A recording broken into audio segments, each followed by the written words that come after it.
The other thing, very puzzling thing, is this sequence of numbers that are a result of the precession of the equinoxes. At least I think that's the best theory to explain them. Here, I think it's important to pay tribute to the work of Giorgio de Santillana and Hertha von Deschent. Giorgio de Santillana was professor of history of science, actually at MIT, where you're based, back in the 60s.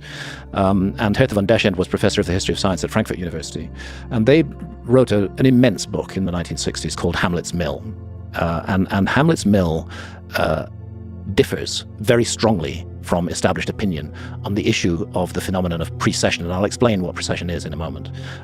Generally, it's held that it was the Greeks who discovered the precession, and the dating on that is put back not very far, maybe 2,300 years ago or so.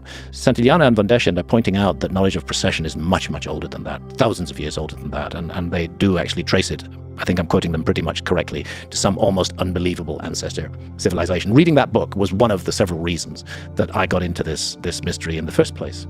Okay, now, the precession of the equinoxes, to give it its full name, results from the fact that our planet is the viewing platform from which we observe the stars. And our planet, of course, is rotating on its own axis at roughly 1,000 miles an hour at the equator. But what's less obvious is that it's also wobbling on its axis. So if you imagine the extended north pole of the Earth pointing up at the sky, in our time, it's pointing at the star Polaris, and that is our pole star. But Polaris has not always been the pole star, precisely because of this wobble on the axis of the Earth. Other stars have occupied the pole position, and sometimes the extended north pole of the Earth points at empty space. There is no pole star. That's one of the obvious results of the wobble on the Earth's axis. The other one is that there are 12 well-known constellations in our time, the 12 constellations of the zodiac, that lie along what is referred to as the path of the sun. The Earth is orbiting the sun, and we're seeing what's behind it, what's in direct line with the sun in our view. And the zodiacal constellations all lie along the path of the sun. So at different times of the year, the sun will rise against the background of a particular zodiacal constellation. Today we live in the age of Pisces, and it's definitely not an accident that the early Christians used the fish as their symbol.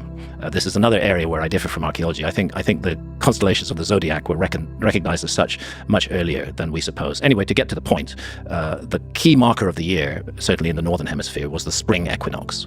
The question was, what constellation is rising behind the sun? What constellation is housing the sun at dawn on the spring equinox? Right now it's Pisces. In another 150 years or so, it'll be Aquarius. We do live in the dawning of the age of Aquarius. Back in the time of the late ancient Egyptians, it was Aries, going back to the time of Ramesses or before.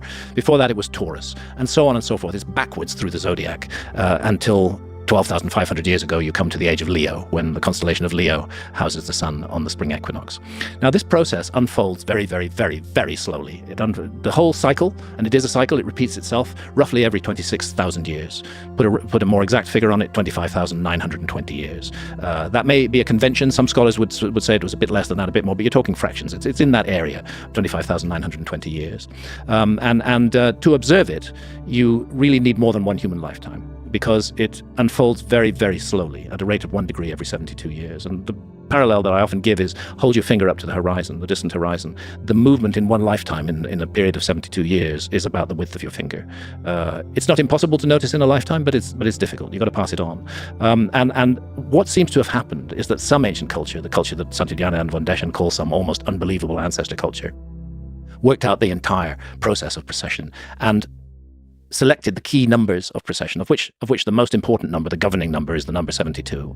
But we also have numbers related to the number 72. 72 plus 36 is 108. 108 divided by 2 is 54. These numbers are also found in mythology all around the world. There were 72 conspirators who were involved in killing the god Osiris in ancient Egypt and nailing him up in a wooden coffer and dumping him in the Nile. There are 432,000 in the Rig Veda. 432,000 is a multiple of 72.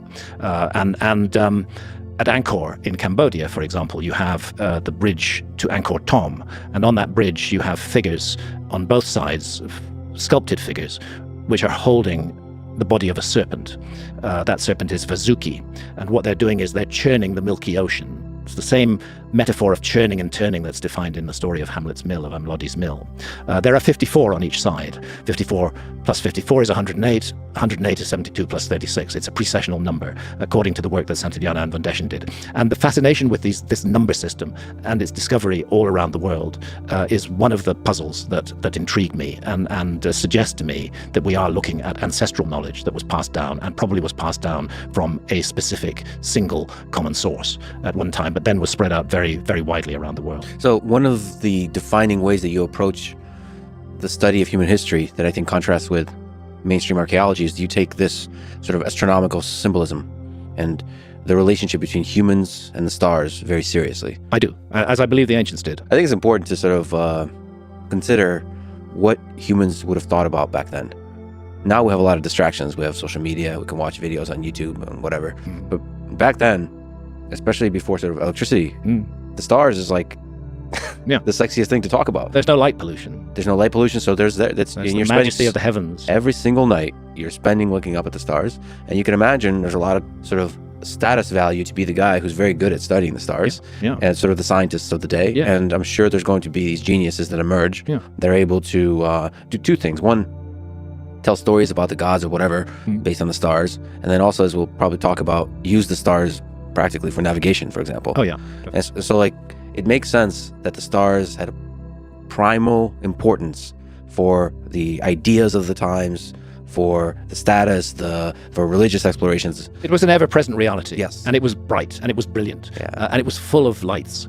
It's inconceivable that the ancients would not have paid attention to it. It was an overwhelming presence. And that's one of the reasons why I'm really confident that the constellations that we now recognize as the constellations of the zodiac were recognized much earlier, because it's hard to miss when you pay attention to the sky that the sun, over the course of the solar year, is month by month rising against the background of different constellations. And then there's a much longer process, the process of precession, which takes that journey backwards, and where we have a period of 2,160 years for each sign of the zodiac. I think it would have been hard for the ancients to have missed that. They might not have identified the constellations in exactly the same way we do today. That may well be a Babylonian or Greek convention, but that the constellations were there, I think was very clear, and that they were special constellations, unlike other ones higher up in the sky, which were not on the path of the sun, that people paid attention to. Well, but detecting the precession of the equinox is hard, because especially they don't have any writing systems, they don't have any mathematical systems, so everything is told through words. They have, let's not underestimate oral traditions. The oral traditions, that's something we've lost in our culture today. One of the things that happens with the written word is that you gradually lose your memory. Actually, there's a nice story from ancient Egypt about the god Thoth, the god of wisdom, who is very proud of himself because he has invented writing. Look at this gift, he says to a mythical pharaoh of that time. Look at the gift that I am giving humanity, writing. This is a wonderful thing. It'll enable you to preserve so much that you would otherwise lose. And the pharaoh in this story replies to him, no, you have not given us a wonderful gift. You have destroyed the art of memory. We will forget everything. Words will roam free around the world, not accompanied by any wise advice to set them into context. And actually, that's a very interesting point. And we do know that cultures that still do have oral traditions are able to preserve information for very long periods of time. One thing I think is clear in any time, in any period of history, is human beings love stories. We love great stories. And one way to preserve information is to encode it, embed it in a great story. And so carefully done that actually it doesn't matter whether the storyteller knows that they're passing on that information or not. The story itself is the vehicle. And as long as it's repeated faithfully, the information contained within it will be passed on. And I do think this is part of the story of the preservation of knowledge.